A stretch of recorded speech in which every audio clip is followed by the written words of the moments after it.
Kwa nini mmekuja hapa Tabora? Mmeona sisi ndo tunaruhusiwa? Katafuteni eneo lingine, sisi hapa hatutaki. Ni operesheni maalumu iliyofanywa na kamati ya ulinzi na usalama ya wilaya ya Tabora baada ya kuwepo kwa taarifa ya uwepo wa vituo vilivyokusanya vijana kutoka maeneo mbalimbali kwa ajili ya kujihusisha na biashara za mtandao kwa kutumia njia za utapeli. Kwa nini mpigie simu mtu anatoka zake Kagera huko wapi? Hata alikuwa hajui hili jambo. Haya, huyu maskini ya Mungu kaambiwa anakuja kufanya nini? Kutoa misaada kwenye hospitali. Huu ni msaada, anakuja kutoa hospitali hapa. Jambo hili limemsukuma mkuu wa wilaya ya Tabora Bi Upendo Wela kutoa ufafanuzi juu ya tukio hili na kutoa msimamo mkali wa serikali.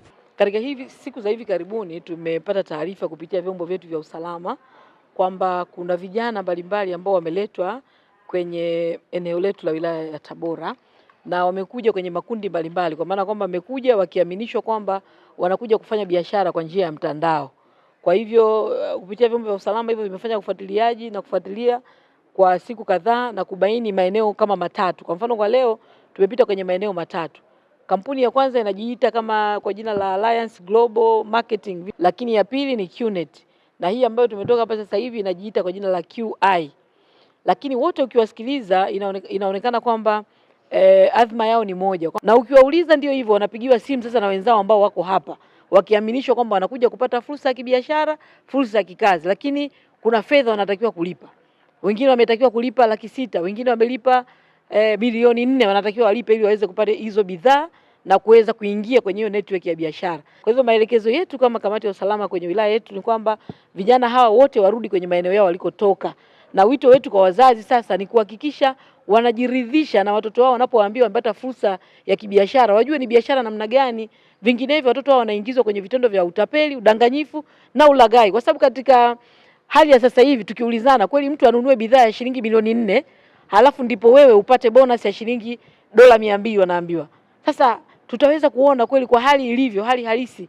Kweli kuna mtu akununua bidhaa ya milioni 4 kwa mara moja kwa watoto wote, kwa sababu kila mmoja ili apate hiyo fursa lazima auze bidhaa ndio apate bonus ama alete wenzake. Kwa hivyo unakuta wanatumia njia ya ushawishi kuwapigia simu watoke huko waliko na kuja hapa. Kwa hivyo sisi tumesema kwenye eneo letu ni marufuku, kwa sababu wengine hawana leseni, kwa hivyo hawaruhusi kufanya biashara kwenye eneo letu. Lakini na yule mwenye leseni tumeelekeza leseni yake ifutwe, kwa sababu sisi hatuafiki biashara anayoifanya kwenye eneo letu, kwa sababu inahatarisha usalama wa vijana wetu. Kama idara ya afya hawajapata ruhusa kutoka ofisi ya mkurugenzi kupitia idara ya afya, ustawi wa jamii na lishe, na hata kupitia ofisi ya mganga mkuu wa manispaa, hawana ruhusa hiyo na wala hawana vibali vya kufanya biashara hiyo. Hatua ambayo mpaka sasa hivi tulivyo ni kutambua kwamba hapo kulikuwepo na vijana wangapi. Kwa hiyo jumla tumepata kwa vijana 68.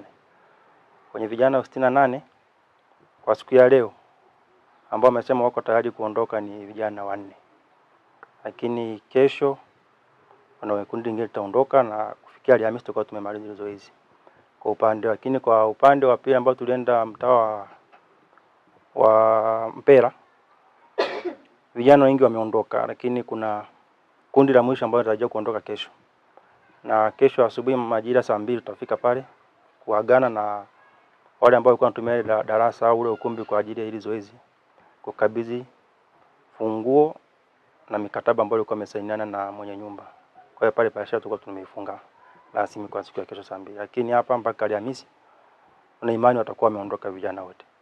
Basi serikali siku zote ipo straight na inajua vitu wanavyofanya, na kitu inachoangalia ni usalama wa watu, jinsi wanavyoishi. Kwa hiyo siwezi kusema serikali wamekosea. Hapana, na serikali ni waelewa na wanaelewa na wanataka watu waishi katika hali gani. Mimi kwa majina yangu naitwa Amos France Gerald. Niliweza kutoka mkoani mpaka kuweza kufika hapa ni kutokana na matatizo ambayo niliweza kuwa nayo.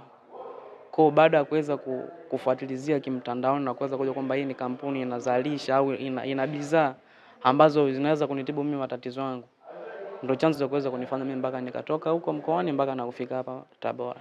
Nyuma yangu ni moja ya majengo ambayo hii leo yamebainika na kamati ya ulinzi na usalama ya wilaya ya Tabora, ambapo jengo hili limekuwa likitumika kwa ajili ya kuendesha shughuli za mafunzo ya wanafunzi kutoka maeneo tofauti tofauti kwa ajili ya biashara mtandao. Kutoka hapa katika kata ya Mpera, mtaa wa Mhalitani, jina langu mimi ni Elia Baraka na hii ni EBA TV.